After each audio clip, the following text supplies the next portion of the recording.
So good morning all, and it's a really Come on, step in, guys. Step in. welcome this special live edition of Talking Leaders from the iconic Allianz Stadium here in Twickenham, the home of England rugby, where we're really pleased to have the grounds manager Ian Ayling and a bit of a cameo position from Martin May.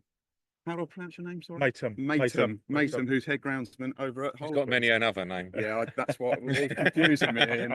So, official name. Yeah, what a backdrop for today's conversation, leading from the ground up. Fantastic. And Martin, why we love having guys like you on is that farming, agriculture in the UK is great. Sometimes it's a bit insular, and what these guys at the AHDB are very good is finding people like yourself, leaders that we can all learn from. And when we turned up on site yesterday, you were so modest because you were saying, "Oh, farmers know far more than me," and we were talking about it in the hostelry last night, weren't we? That what you guys do is such a complex job. It's so high pressure. You've got millions of people watching you, and if you drop the proverbial lawnmower, it's all going to go. And that's why we're so keen to get the likes of you on to find so we can learn from you. Yeah, it's just that, you see farmers day in, day out, and the troubles they go through. They're going through troubles now with the weather the way it is.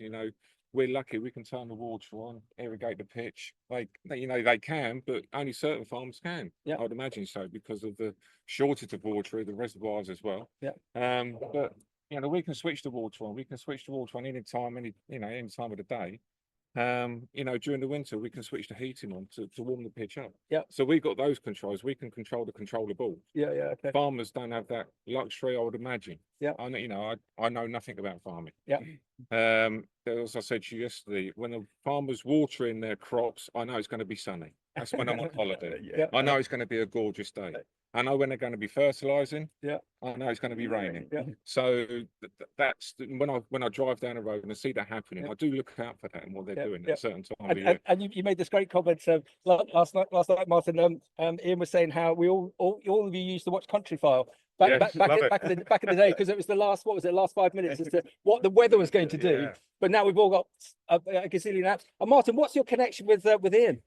So I've done sports pitch maintenance since I left school, and then back 10 years ago I've been here now, and Ian introduced me to the former head groundsman Keith Kent. We did an outreach to Georgia to look at some sports pitches there. Part of the 2015 World Cup. Okay. Yeah, so they were linked. Kent were linked with Georgia. Okay. Wow. So the under-20s World Cup coming up. So we had several trips there.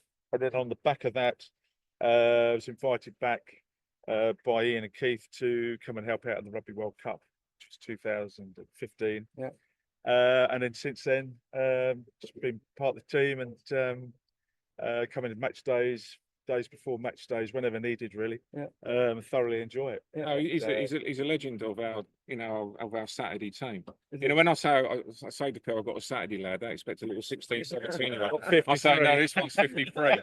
But he hasn't missed the. I like tug of war. Yeah, tug of war, yeah. But since he joined us in the quarterfinals of the World Cup 2015, and ever since he's only missed one game. He's only missed one game, and then that was a county game or national cup. Yeah, Army Navy. Yeah. He's only missed one game. Okay. So that's how dedicated this man is to our team. And we've progressed. So we started with Martin as our Saturday lad.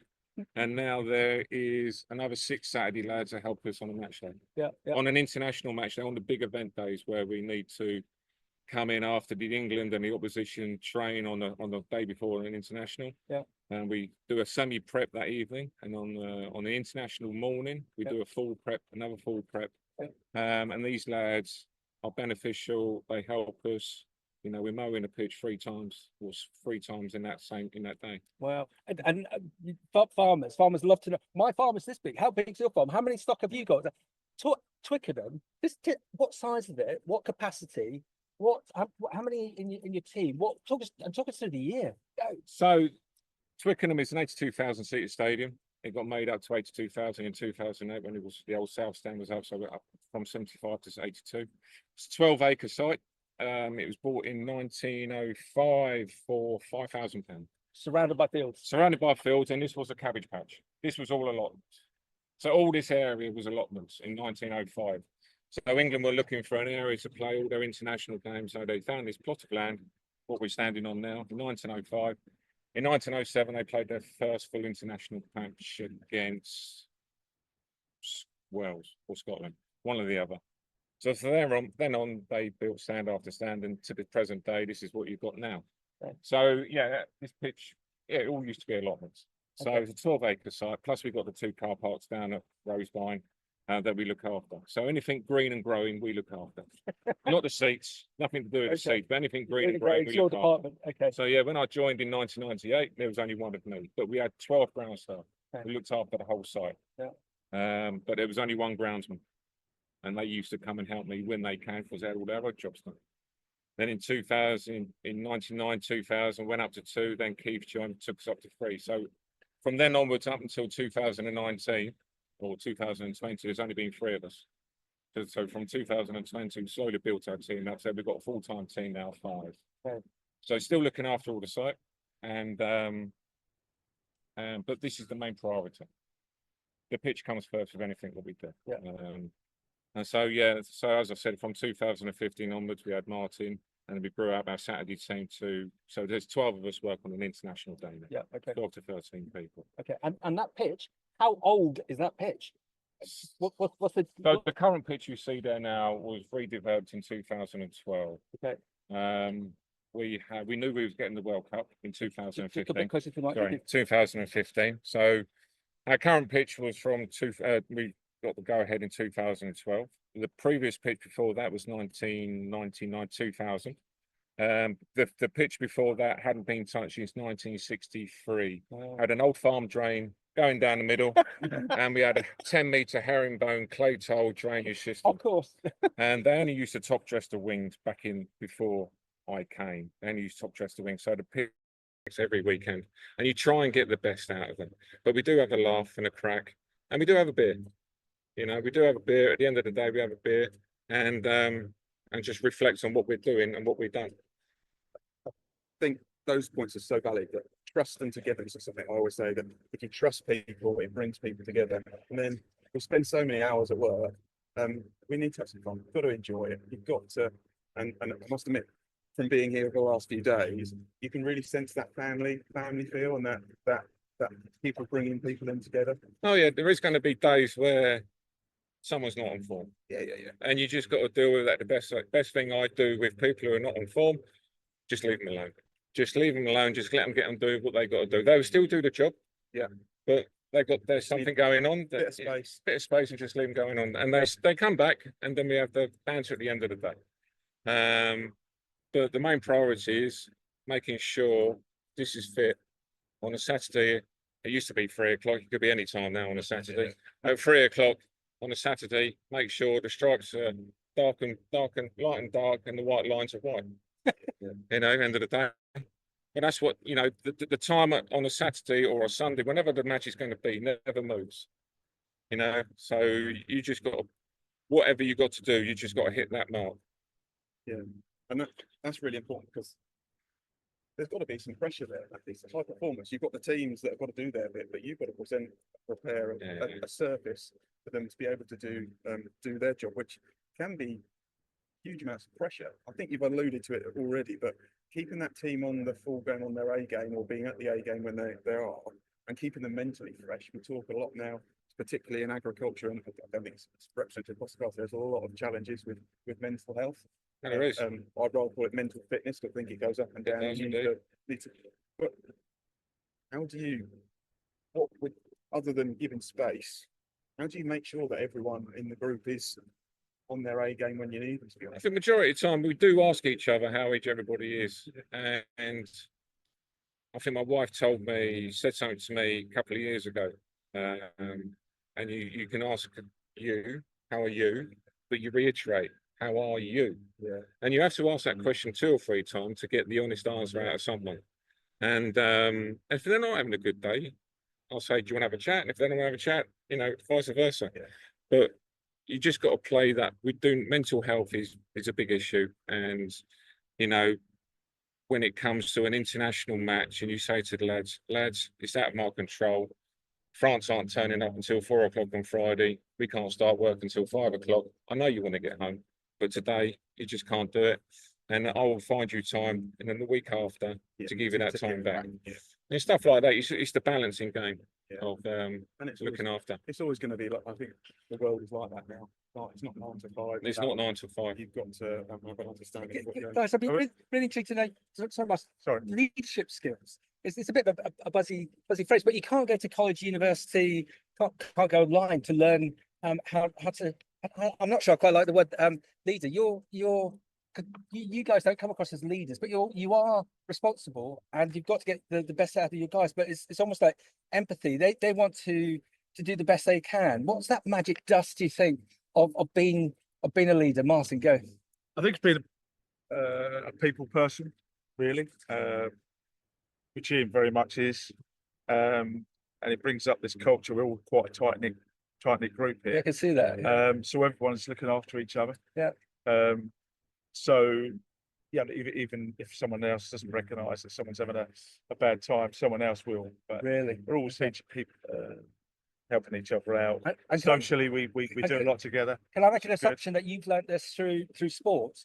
Yeah. Because there's a view that we've all got to be involved with community sports, because if we've got the younger generation getting off their phones and actually get involved in say rugby or football, netball, whatever, that communication then starts, and then they then take that to the workspace or to college. Yeah, and I think yeah, sport is a great environment to work in, and particularly rugby is quite a unique environment to be in. Yeah, people seem to look out for each other. People are very approachable on a level. Everyone's on that level. I only speak for rugby because I've been more involved with rugby. But as I say, yeah, everyone's sort of recognises everyone's strength. Here. So can I set you an example? A new farm manager comes into a farm, and he's got half a dozen guys and 3-4 guys that come in in the summer. New farm manager, he doesn't know the lay of the land. These guys are there's a dad that works with a son. What would be your advice as to how he can get on side with them, but not be their friends so much, but gain their respect from them and get the best from them without turning into a dictator? What would your advice be, Martin? The way I approach it is going slowly, not go rushing and change too many things. Find out about their personalities, families, how they tick really, and give them chances if someone wants to progress a little bit. Give them a bit more responsibility, and then start just to help people grow really. Yeah, but take it slowly. I love that. Take it slowly. Don't go in and sort of change You have the to world. take it slowly because Yeah. the way I'd approach that as well is work with them. It's easy for me to say, you go and do that, your team go and do that, but if they just see the person who's leading that team doing the same job as them, Yeah. and showing them physically how it's done, Yeah. and taking them, however long it takes, sometimes a farmhand's under pressure to get the crops pricked, whatever else like that, and they're extremely under pressure. But I've always been in the mix of it. I've never stood back. Whatever I tell those boys to do, Yeah. I do it with them. Yeah. I think that's my way of Yeah, dealing in one a team. situation. Yeah. Most of the jobs, and I can quite happily now, in this kind of like new role that I'm in now, I could quite happily say, right, let you go and do that, because I've done it before. I know what you've got to do. Yeah. And I'm not going to tell them to do something completely stupid that I haven't done. Yeah. I'll do it with them in that situation. But most jobs here I've done, and I expect the boys to go on and do those kind of jobs which I've done already. Yeah, Martin, I love what you said about to give them that opportunity to progress, to challenge them, look after them, but challenge them. Yeah, I think not only grounds, but on a general life lesson and employees lesson, I always think, if you can invest in the people and get people enjoying their work, then you're just going to get so much more out of them and a better product at the end. And that goes, I think, from not only groundsmanship farmers, but as a wide. If you make people grow and push them, then you get a happy workplace. I think you have to push people out. You have to try and push them out of their comfort zone to try and get their best qualities out. Yeah. I am really out of my comfort zone now. Literally out of my comfort zone. You said this earlier. You're so right. Well, That's where the magic happens. Yeah. If you're just on the edge, okay, it is not your normal day to day. No. Day to day is understand that and getting the best out of those guys that are behind us. But you've got to keep that. You've got to step out. Yeah. You need to Yeah, so, Change so after you said earlier, you're no good at tug of war. Look what you do. Yeah, and you won yesterday. absolutely. You won. Yeah, yes. You won. It's amazing what you can do when you put your mind to it. You know, that's why Yeah. I encourage. There's a job we do when you're cutting the pitch. You have to go along the strings to try and keep it straight. And it's a hard job to do, especially when you've got the nap going here. Keep talking. After just a minute. Yes. And I used to do that all the time. I was doing the strings and doing that, but now I'm just letting the lads do it because they've got to learn. Because I'm not more so I'm not on the tools so much as I was 2 or 3 years ago. So I need to let go and let them trust that they're going to do exactly the same job. Yeah. So it's just letting go. It's very hard to let go of a job that you've physically been doing all the time, because there's only be 1 or 2 or 3 of you, then you have to do every single job around it. But now we've got more staff. It's letting go and letting them take control of what because they've got to pass it on to the next generation. And I do it with the young brown stars here on the match days. That's a perfect example out there. You know, James is out there. You know, before his exams. Could you just explain who James is? James is Mark's son. My son. His nickname's Wednesday because he always turns up on a Wednesday. I know a number of CEOs called Wednesday. But we give all our Saturday lads nicknames. I don't know why, but none of us have got nicknames anyway. Oh, I think you have. Yeah. But the ones I don't know about. But to get him through his exams, I said, right, before the Italy game, 6 Nations, you've got 6 weeks, and I'm going to put you on strings every single Wednesday, whatever machine you're doing, just to get your confidence and build your stature up and give you something to look forward to on a Wednesday when he turns up. And he just took it. He took to it. He didn't shy back. He didn't say no. He just done it. And I was asking Mark probably 3 or 4 weeks in, how was he doing at school? And his school level was going up and up because he was focused on what he was doing here. I told him to focus on school. And because, you need school. Kids just don't want to go to school sometimes. But he was here, he's doing a great job. And on the Italy game, I said, right, you're doing the strings. And Wow. it's a big responsibility because if you get a crooked line out there, especially going crossways, the camera's up there, everybody sees it. When I or Jim mark out the pitch and I've done a crooked one, I think, oh my God. And you can see it. And you can see everything that nobody else can see. You can see that little bit of grass which is out of place, but nobody else can see it, but I can see it, or Jim can see it, the lads can see it. But it's a big responsibility for him, and he had that responsibility, and he's doing it. He's doing it now every time he turns up. What time does he leave the South Coast to get up here? About 5:15 in the morning. It's just training. that dedication. It's just a really good example, which it's my son, but in terms of your leadership and the family that you brought him into, it's trusting someone to have a go. It's trusting someone that they are going to make a mistake and they're going to learn from it. But it's how you bring people with you on the journey, and it's a testament to. Go. So the downside of only having one piece of grass here, we got the patch out there, but when you've got to trust someone to sit on the tractor during the season and to do a job on the tractor to do that job, you've only got that bit of grass to practice on. When I grew up, I had a sports field to practice on every single pitch. But when you're here, you try and teach a young lad to do that kind of job. You just got to watch them and just make sure. If it goes wrong, it goes wrong. There's nothing you can do about it. But you have to learn quickly when you're dealing with a £1 million pitch. Oh my God! So that basis, I want to set you to a challenge. Let's use that analogy again of this farm manager. He's been in 6 months, a year. He's got on top of the farm. He's got the team on board, but he reckons he can see that the farm and the team can do more. There's more productivity to have. How would you challenge him to get more out of that team? It's not like looking at that team as a piece of machinery and turning it up to 11. And so we've already talked about getting them on board. Now you want to take them to the next stage. What would you suggest to our audience? How do you get more out of a team? Again, goes back to the giving people to own ownership of the job a little bit. Get them interested, invested a lot.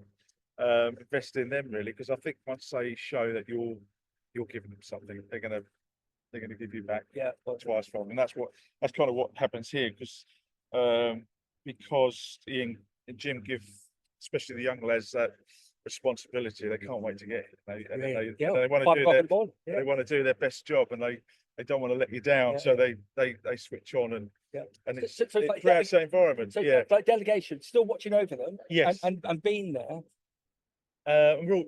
We'll make mistakes, you know, and that's the beauty of it. Might make a little mistake, but they're not lambasted over it. They're sort of encouraged, you know. You know, we Depends all what have type off of days. mood I'm in. Yeah. Sometimes sometimes the pressure on the match day has got to me.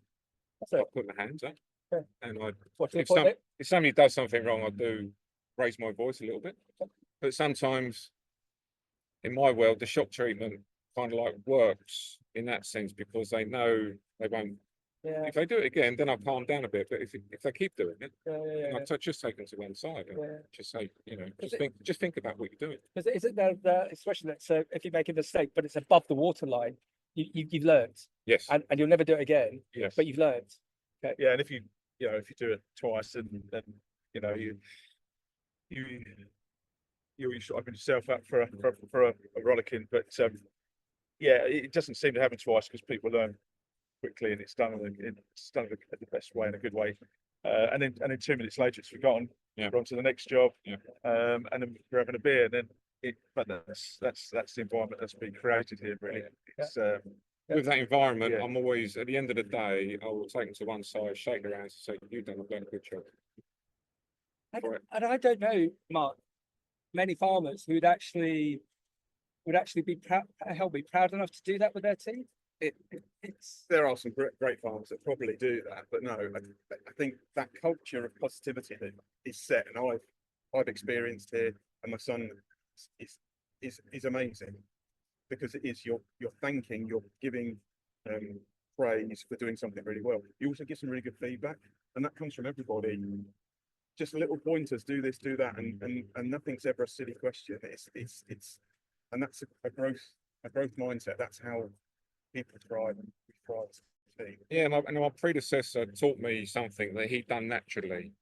At the end of the day, you're sitting at home and a text message comes through. He says, "Ian, Andy, you've done a fantastic job today. Keep it up. See you tomorrow morning." Wow. So I'm doing that now with the team. We've got our own little WhatsApp group, and every Saturday night I just say, "Chaps, well done today. Pulled it out of the bag. Congratulations. The pitch looks amazing on TV.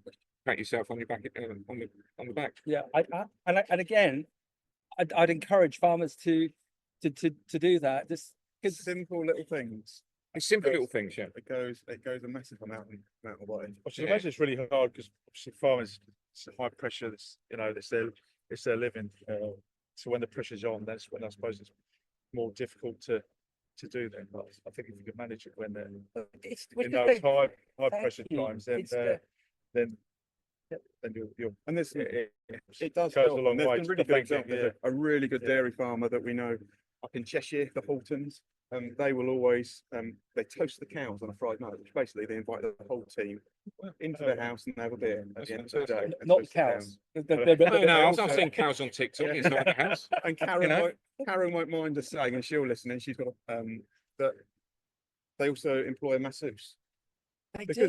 Because like you guys, you walk a zillion million steps a day. It's very physical in the heat like we are today. But one day a week, there's a massage session, a sports massage session. Yeah, sports massage session. That for the person in the team that needs it the most, will get that. And it just helps. I'm glad you said this, because we've been jokingly talking to our health and safety advisor here, and I said, we know we're doing 25,000 steps a day. We need to get our legs massaged. So I'm just going to take this piece of video. Yeah. It's going. As showing- endorsed by the AHDB. The team at Twickenham need a massive. Guys, what about recruitment? We talked about having the team and motivating them, and we're learning from you. What do you look for? What would your advice be to a younger individual who's looking to come into farming, but it's a bit like you, a bit anxious and standing in front of this hot mic, and they're anxious about interviews, because they're worried that they're not going to be regarded or looked at. What would be your advice? So it's a two-stage question. to these younger individuals who want to get into farming or onto this sector? What would your advice be to them? And likewise, for employers, what would your advice be as to who you would be looking for? Martin, go. Yeah, it is a big problem. I should imagine it is in farming, and it is in grounds work, because hard work, sociable hours, doing it out in all weathers. But for myself, just give an example, myself and Northern lads, I couldn't stand being in the classroom at school. I couldn't stand being in an office, working in an office. So being outside, doing something physical was great for me. But I think if you're just willing to work hard, put a smile on your face, and willing to work with people, that goes a long, long way. And I think you can't go too far wrong. It's simple, Martin. Yeah. Smile. Yeah, Smile. and just Everyone even loves it's a not every smile. day is going to be great, but tomorrow's another day, and it'll be better. So, I just think if you have those simple attitudes, values, and that goes a long way. And I wouldn't look too deep into it. Just to get started and see if you like it. Yeah. And it comes back to what we said about community sport. If you've been doing that, you shook the hand of a gazillion umpires, and so you're used to dealing with people. So it's that social interaction will be very beneficial. Yes, and if you're not even great with that with people at the moment, you soon will be, because you meet so many different people, especially in the sports environment. You meet everyone from cameramen to stewards to players to other groundsmen, so you just get a wide view of everyone who works in the industry. And what about potential employees that come to you? Would you take a punt? Would you see there's a bit of a broken person here, but I could do something with this individual? Yeah, I think you have to give a chance, because when I left school, someone took a chance on me, didn't know what I was like. So yeah, you've got to give them a chance. And some people take a little longer to flourish, and for them to start enjoying the job, realizing it might be something they want to do. Yeah. But yeah, you've just got to stick with people. I think you get a feeling. And as Ian already indicated, it's like an investment in if you're helping that person, and you in effect become the sort of mentor. You're not going to have them for life, but you're going to have them for long periods of time. But at age 43, when I started here, Ian and the team nurtured me, so even at a ripe old age. Yeah. So I'm uncomfortable doing this, but Martin was a quiet lad. And with that team environment, he was a quiet lad. Even though he played rugby, he done silly things as a rugby player and stuff like that on the social side. But working with us, he was quiet at the start, but 10 years on, he's just the most amazing bloke to have with. I'd have him by my side all the time. It's just amazing. He's come that far in that sense. I'll say, Martin, go and do something on the pitch, and he would just go do it on a Saturday or a Friday or Saturday. He's just fantastic. Yeah. It's just he's nurturing. It's actually nurturing people. You don't nurture somebody who's going to be what I want them to do and be like me. I just want them to be their own person, but get the job done and just be themselves. Yeah. It's not a race. People take to any job in life at their own pace. Yeah. Some people might be a lot slow, and you do get frustrated, but you can't. They will get to the end goal, but you can't push them, because they will just say, "Oh, I've had enough. I'll do this. I've been pushed too much," and then they walk out the door and don't come back. We've got kids here on a Saturday, on a Friday and Saturday who've never done this job before, and they've come to me, Jim, and said, "Is there any chance I can earn some extra pocket money and help us on a match day?" And he's been here a year, and he's taken such an interest in the job. It's the first time he's taken photos of what he achieved on Saturday. He just took photos and went around the stadium, took photos of what he had done with the team and what they produced, and he sent them to everybody on the group chat. For me, that's amazing. Wow. And the bit I'm fascinated by, Mark, is that these two fantastic gentlemen, they're so calm. But can you imagine what it must be like on match day? And you've got what's the capacity, Mark? And it's like a 3 o'clock kickoff, and it is all down to you, and the pressure that you guys must be under. Martin, how do you roll with that? Well, I'm very much on a smaller scale. I've trained about 14,000 capacity, so this is international level. We're down to sort of Premier Rugby, and then do a little bit at my local club Maidstone. But you know, if you're doing it at Maidstone, doing it at Harlequins, doing it here, you still want to do it well. I spend too much time thinking about grass and work, to be honest. So I have to put things in place myself, something to shut off. But You can't. But you can't. Did you see Ian then? He just did the whole 360 whilst we were talking, just to check out everything. yeah, Just yeah. make sure it was all. But Neither you can switch on. so that's on that level. So magnify that, you know, to hear where Ian and the lads. It's I can't imagine. I would have to put things in place to. So what's your advice? That you put things in place, bad stuff happens. Okay, and so and it's always a cycle. You see it, and it's cometh the hour, cometh the man. Yeah, you know, I've seen it on TV that you see a pitch, half the pitch is green and half the pitch is yellow.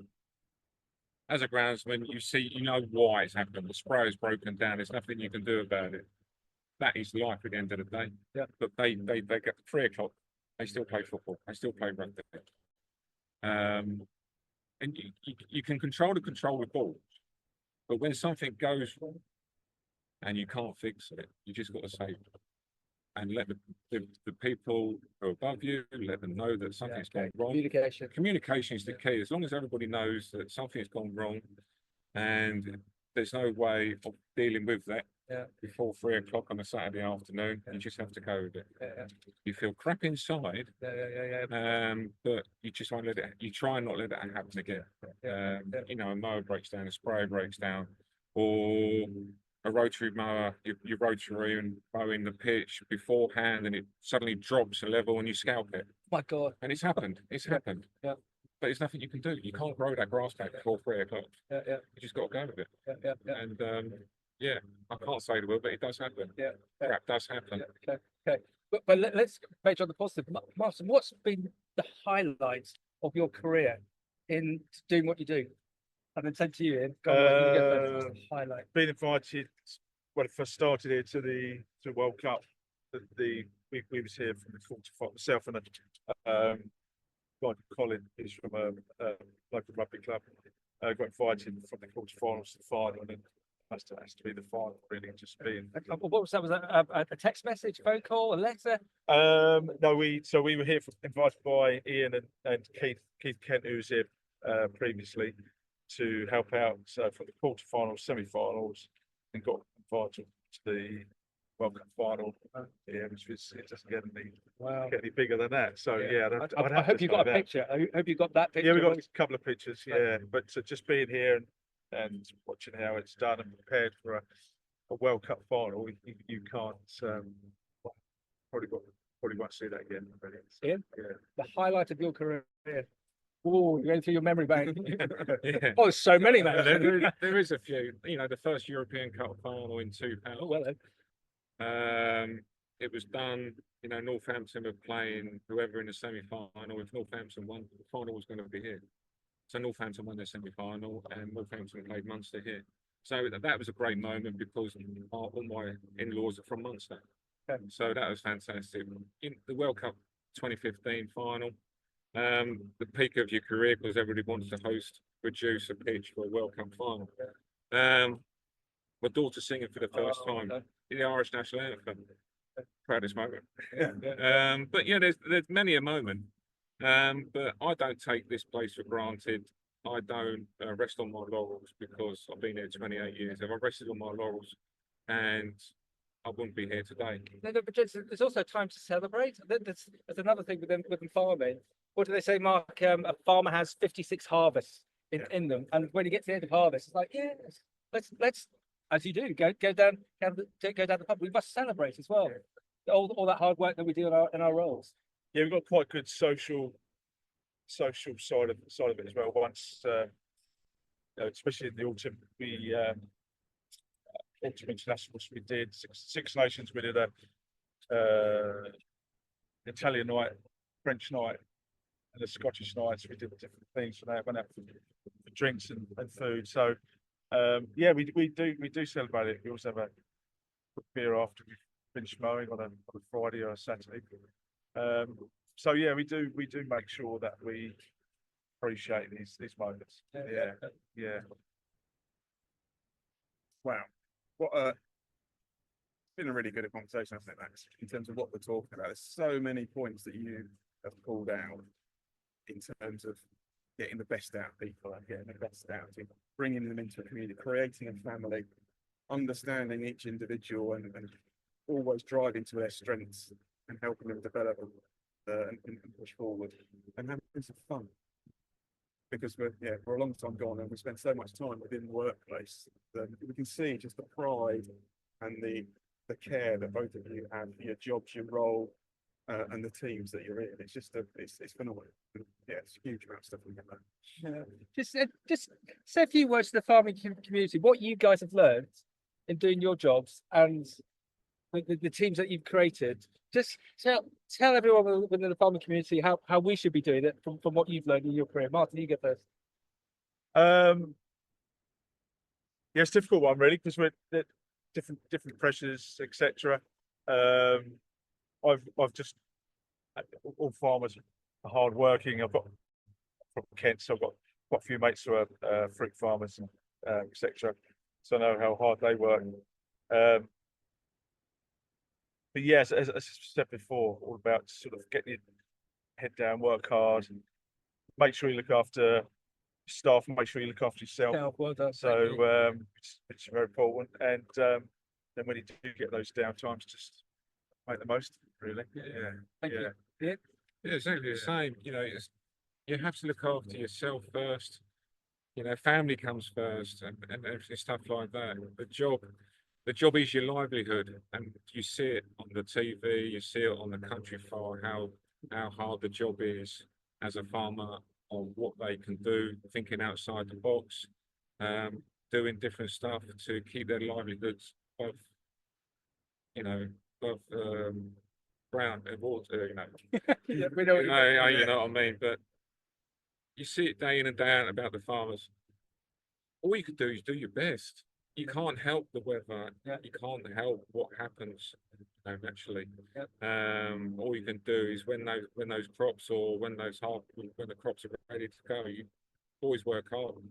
Boys and girls. A lot of ladies out of the farm, I see it on TV. They do a fantastic job. We're trying to get more women into groundspersonship. Say that properly. But yeah, we're trying to do that as well on our side because World Cup, this World Cup, Women's World Cup on the 27th of September. The pitch is going to be looked after by 15 groundswomen. So we're going to take it backstage, but it's their turn to shine. It's their turn to shine and produce the pitch for the Women's World Cup final. So, which is going to be fantastic. Just to promote then the next generation of young persons. Keep saying groundsmen. I've got to get out of that habit. But yeah. But all you can do is do your best and keep going. Thank you. And just to wrap up, we quite often do a thing with our guests where after 3 we get them to all shout out their favourite colour of tractor. We can't do that with you guys. So after 3, can you shout out your favourite type of lawnmower? After 3, 1, 2, 3. Ransom. Dennis. Oh, hello.